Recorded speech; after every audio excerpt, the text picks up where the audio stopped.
بخشا؟ کس نے تجھے چلنا سکھایا؟ کس نے تجھے بولنا سکھایا؟ کس نے تیری چھاتی میں زور رکھا؟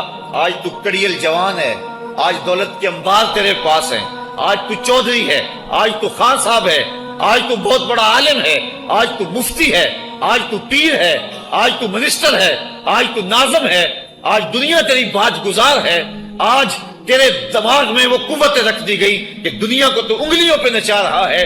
ذرا پلٹ کے دیکھنا پیچھے، ذرا پیچھے لوٹ کے تو دیکھ، تو چار پائی کے سہارے بھی چلنا نہیں جانتا تھا، پھر تجھے چار پائی سے چلنا سکھایا، پھر تو نے چلنا اور چلتا تھا، دو قدم تو گر پڑتا تھا۔ ذرا ماضی کی طرف پلٹ کے دیکھ، اور تو بھول گیا رب کو جس نے تجھے اتنا کچھ دیا۔ چل ماضی کی طرف پلٹ کے نہیں دیکھنا، مستقبل کی طرف ہی جھانک کے دیکھ لے۔ ایک وقت پھر دوبارہ تیرے اوپر ایسا آئے گا، پھر تیری بولتی بند ہو جائے گی، پھر تیرا چلنا بند ہو جائے گا۔ چار پائی سے لگ گیا، مورے میں تکلیف ہو گئی، تو فالی زدہ ہو گیا۔ سارے گھر والے 4 دن تو بڑی خدمت میں لگے رہے، لیکن انہیں اپنے کام بھی تو کرنے تھے، پھر آہستہ آہستہ تجھے اگنور کرنا شروع کر دیا۔ تو بھی اس بات کو سمجھنے لگا۔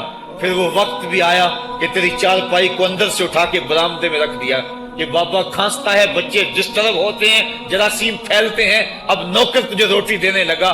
شام کو بیٹا آتا ہے، 2 لمحے کھڑا ہوتا ہے، پھر اپنے بیڈ روم میں چلا جاتا ہے، تو اس کی صورت کو ترستا رہتا ہے۔ آج تیری زندگی اجیرن بن گئی، پھر تیرے اوپر ایسے حملے بیماریوں کے ہوئے، ایسی تکلیفیں ہوئیں، بول و براز بھی اوپر، لوگ ناک پہ کپڑا رکھ کے تجھے اٹھاتے ہیں۔ اس وقت تو اپنی زندگی سے تنگ آ گیا، تو کہتا ہے ڈاکٹر کو لگا زہر کا ٹیکہ، مجھے موت آ جائے۔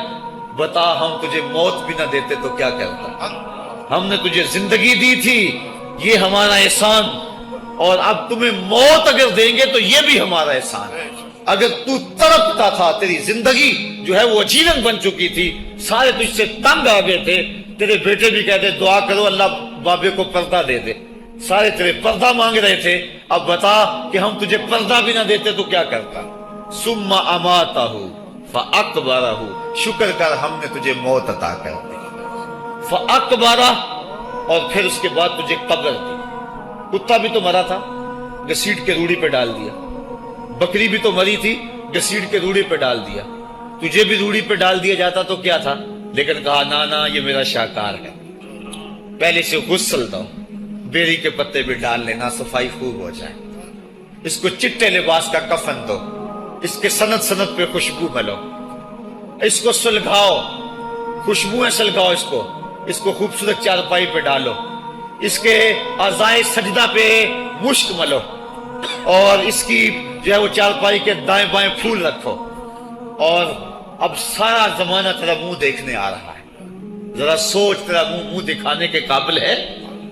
اور پھر کہا اب اس کو اٹھاؤ، قبرستان میں لے چلو، زمانہ آ گیا، تو آج دولہا بنا ہوا ہے اور زمانہ تیری برات بنی ہوئی ہے، اور کہا کہ ایک آدمی نہ اٹھائیں، اس کا پروٹوکول ہے، اس کو 4 آدمی اٹھائیں، کندھا بھی بدلتے رہیں، کہا زیادہ تیز بھی نہ چلنا، میرے شاہکار کو کہیں جھٹکا نہ لگے، اور پھر تیرا پروٹوکول، امام کعبہ بھی ہو تو وہ پیچھے ہے، تیری لاش آگے۔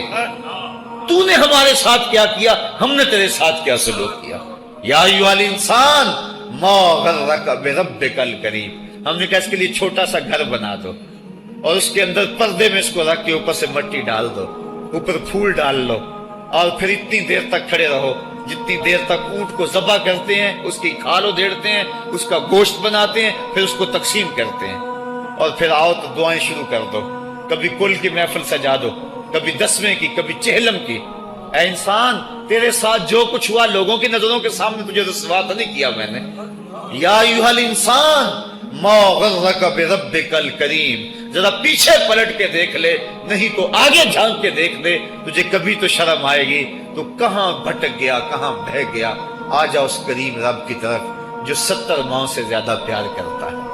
آنا تو نے ہے ہی، آج نہیں تو کل آئے گا، تو کل جو پھر کفن میں منہ چھپا چھپا کے آتا پھرے گا، آج کھلے منہ ہی آ جا۔ آج میری رحمتیں تیرا بڑھ بڑھ کے استقبال کر رہی ہیں۔ روبی بن حراش ایک بزرگ ہوئے اور تابعی ہیں، تابعی وہ تھا جس نے صحابی کو دیکھا ہو، ساری زندگی ان کے چہرے پہ مسکراہٹ نہیں آئی، وہ کہتے تھے کیا خبر میرا انجام کیا ہوگا۔ شیخ سعدی فرماتے ہیں جب تو دنیا پہ آیا تھا نا تو روتا تھا، یہ سارے ہنستے تھے، بچہ جب پیدا ہوتا ہے تو اور اس کا رونا اس کی زندگی کی دلیل ہے. جب تک بچہ چیختا نہیں سارے پریشان ہوتے ہیں. آواز نہیں آ رہی، پتہ نہیں زندہ ہے کہ جو ہے وہ گوشت کا لوتھڑا ہے. جب بچہ چیختا سارے خوش ہو جاتے ہیں، مبارکیں دیتے ہیں، مٹھائیاں بانٹتے ہیں. تو اس کا رونا اس کی زندگی پہ دلیل. شیخ سعدی فرماتے جب تو آیا تھا تو روتا تھا، یہ ہنستے تھے. ایسے زندگی گزار تو ہنستا ہوا جائے، یہ روتے رہ جائے. یہ نہ ہو کہ روتا آیا تھا روتا ہی جانا پڑے تجھے. ربی بن حراش ساری زندگی نہیں مسکرائے. فرماتے تھے کیا خبر میرا انجام کیا ہوگا. وقت بیتتا گیا، آخر میں فوت ہو گئے. ان کا بھائی ربی بن حراش غسال کو بلا لایا کہ میرے بھائی کو غسل دو. غسال جب غسل دینے کے لیے داخل ہوا تو فوراً باہر پلٹ آیا. ربی پوچھنے لگا کیا ہوا ہے. کہا یار تیرا بھائی بڑا عجیب ہے. کہا ہوا کیا ہے. کہا نحنو نغتسلہ وہو یتبسم، ہم اسے غسل دیتے ہیں وہ آگے سے مسکراتا ہے. کہا اس نے قسم کھائی تھی جب تک اپنا اچھا انجام نہیں دیکھوں گا نہیں مسکراؤں گا. اس کو امام ابو نعیم نے حلیہ میں لکھا، الروض الانف کے اندر امام سہیلی نے لکھا، قاضی ایاز مالک اندلسی نے شفا میں لکھا، اور اسی کو امام جلال الدین سیوطی علیہ رحمہ نے جو ہے وہ الخصائص الکبریٰ میں لکھا. کہا یا تیرا بھائی بڑا عجیب ہے، ہم اسے غسل دیتے ہیں وہ آگے سے مسکراتا ہے. تو اس نے قسم کھائی تھی جب تک اچھا انجام نہیں دیکھوں گا نہیں مسکراؤں گا. آج اس نے اپنا اچھا انجام دیکھ لیا تبھی تو مسکرا رہا ہے. 12 لوگوں کے 2 گروہ بن گئے. ایک کہنے لگے کہ یار یہ ویسے گڑی ہوئی بات ہے، بلا کوئی بندہ مرنے کے بعد بھی مسکرا سکتا ہے. ایک گروہ کہتا ہے یار بندہ بڑا اچھا تھا، ہو سکتا ہے کہ مرنے کے بعد مسکرایا ہو. زندگی تو اس نے دکھ سے گزاری لیکن بعد میں تو سکھ ملا ہوگا. اتنے میں انہیں غسل دے دیا گیا اور لوگ اکٹھے ہو کے ان کے گھر آ گئے. انہیں کفن دے کے پٹڑے پہ ڈال دیا گیا. ربی بن حراش نے جب لوگ باتیں کر رہے تھے، کوئی کہہ رہا تھا صحیح ہے، کوئی کہتا ہے غلط تھا، تو اس نے کفن سے ہاتھ باہر نکالا اور لوگوں کو کہا السلام علیکم. لوگوں نے کہا وعلیکم السلام اتتکلم بعد الموت. عجیب بات ہے، مرنے کے بعد باتیں کر رہے ہو. قال نعم اتکلم بعد الموت. کہا ہاں ہاں میں مرنے کے بعد ہی باتیں کر رہا ہوں. عرش فرش تے بانگا ملیاں تے مکے پہ گیا شور. بلے شاہ سا مرنا نہیں تے گور پیا کوئی ہور. فَلَنُحْيِيَنَّهُ حَيَاتًا طَيِّبَةً، ان کو حیات طیبہ بخش دی جاتی ہے جو اللہ کے نام پہ اپنی زندگی گزار دیتے ہیں. میرا رب کہتا ہے کہ میں ان کو مرنے نہیں دیتا، ان کو ستھری اور پاکیزہ زندگی دیتا ہوں.